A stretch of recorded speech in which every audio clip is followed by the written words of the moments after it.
Can we please welcome Amelia to the stage? As said, Amelia is an author. She's worked deeply in multiple systems, particularly in the UK, Australia, New Zealand, and British Columbia. And one of the things she's doing, amongst many things, is she's just ticking off a PhD at Harvard at the moment, where you're a postgraduate fellow. But thanks so much for flying out to join us you're doing your doctorate in Boston, but you're living in Bristol, and you seem to be in a different country every month. But thanks so much for coming and joining us today to help us think a little bit more about impact. Thanks so much, Simon. One of the skills I've been practicing while living in the US is how to talk about myself without feeling deeply uncomfortable.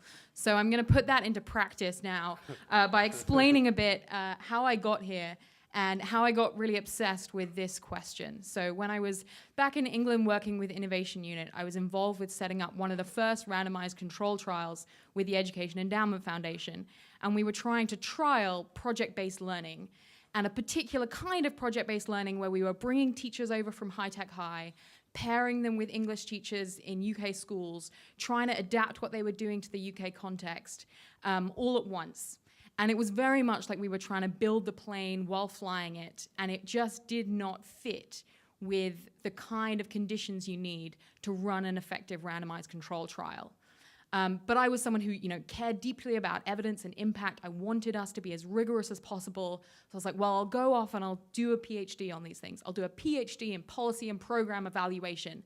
And somewhere during those 2 years of full-time coursework, I'll have to learn something about how we can better evaluate our impact in education when we're trying to innovate and move forward all the time. Unfortunately, I did not learn that in those first 2 years. I had to go all the way over to the philosophy department, the sociology department, the political science department to learn about philosophy and methods of the social sciences, to kind of stand back from the way we've got attached to a certain model of impact evaluation and program evaluation in education, and sort of think a bit more broadly about what we mean by impact, how we can actually observe that and evidence that. So I'm just going to kind of whiz through some highlights of that today. All of you here in the room, I assume, are as interested in I am as kind of continuous improvement in education. There are so many things that we're trying to change, that we're trying to tweak, that we're trying to innovate in, that we don't want to stop.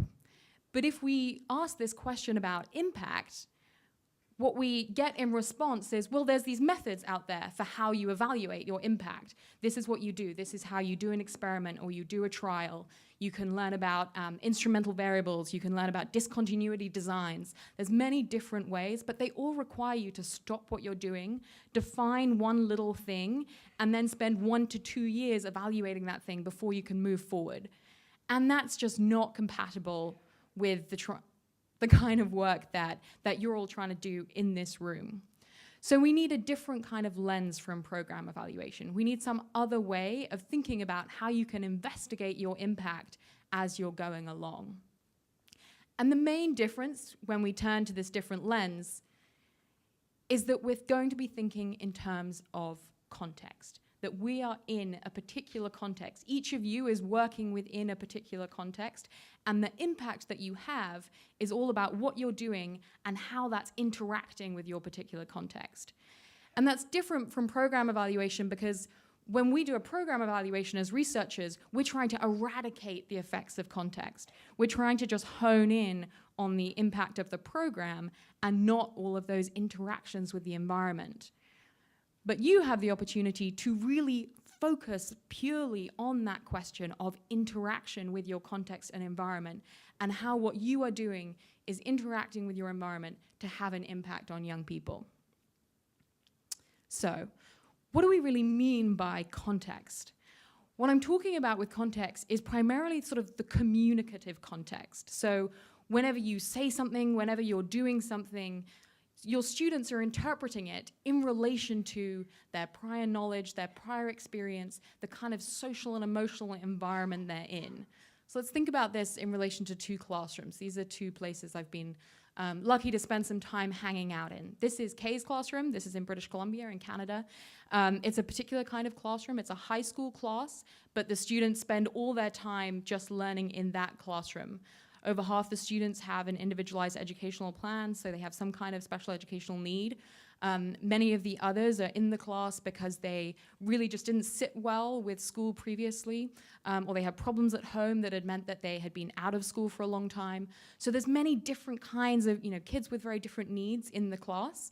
And Kay is trying to work with all of them coming from those very different kinds of prior experiences. This is Jay's class. This is in England, UK. I don't know if you can read any of the poem here, but this is written by a student, and it gives a little bit of an idea of the kind of emotional tenor of this classroom. Kay works in a school that is still streamed, so all the students are set by perceived ability. She works with some of the lower sets. These are students in their exam year, so they're coming up to the public examinations in England. Most of them are not predicted to pass. We have predicted grades in England, so these are students who know that they are on track for a D. And Kay has to work with these students with that prior environment. That's the context that they're in. So everything that she's telling them, everything she's doing with them is being interpreted by them against that background and environment. So I bring up these two examples because I really want to stress this point that context is king.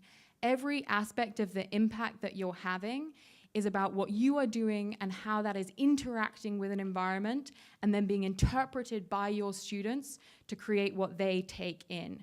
So you could be doing, absolutely by the book, the best evidence-based practice out there, but if something about your environment means that your students are interpreting that in a way that is actually not helpful for them, then you're not going to have the impact that you want. So how do we actually then think about impact, bringing context front and center? We have to kind of go back to first principles of how you identify impact, first principles of how we think about causality and outcomes in science. And the first one of these is that we need to have some idea of what we're looking for. We need to make some kind of prediction, because otherwise we're just going about our daily business. Only when you have some kind of prediction, and that might be a really general one, it might be super detailed about, this is how this student is going to respond to this, and I think it's going to go very differently for this group over here. Once you have some of those predictions, then you can get into observation. Then it becomes easier to say, okay, well, these are the kinds of bits of evidence I need to collect to work out if what I thought was going to happen is actually happening. And then finally, and perhaps most importantly, you have to engage in some kind of updating. If any of you are into reading about AI, most of the way these new neural networks work is based on Bayesian reasoning, and it's all about updating priors. So you have a kind of prior prediction, you make some observations, and then you update depending on what you find. What were the things that actually didn't go as you expected? And those are the most important points of learning, the most high leverage points of learning. So if that sounds familiar, it's because it's basically the scientific method. Many of you have probably taught this. But I think by bringing this back front and center, we can actually reassure ourselves that there isn't actually some magic way out there of evidencing our impact in education that we just don't know about, or that is just too costly or time-consuming to do. Yes, we can do randomized control trials under very particular conditions if we have the time and money and a big group of schools. But there are also things that we can do even as individuals, but ideally with a group, to predict, observe, and update and get more confident about the kind of impact that we're having. And the key point there is that the focus of your attention, the focus of your predictions, of your observations, of the theories that you're updating is about how what you're doing is interacting with your context and environment, because it's that is going to be creating the impact on students.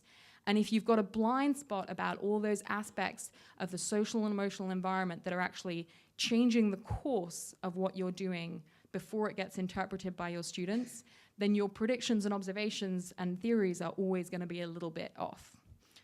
So I'm really happy to talk about any of that further at any point. There's a workshop this afternoon where we're going to dig a lot more into what it might actually look like to do observation around very specific predictions, what it would look like to do some updating. But if any of you are going to a different workshop for some wild reason and can't come to that, please feel free to email me anytime, catch me on Twitter. I love corresponding about this stuff, so it'd be great to speak.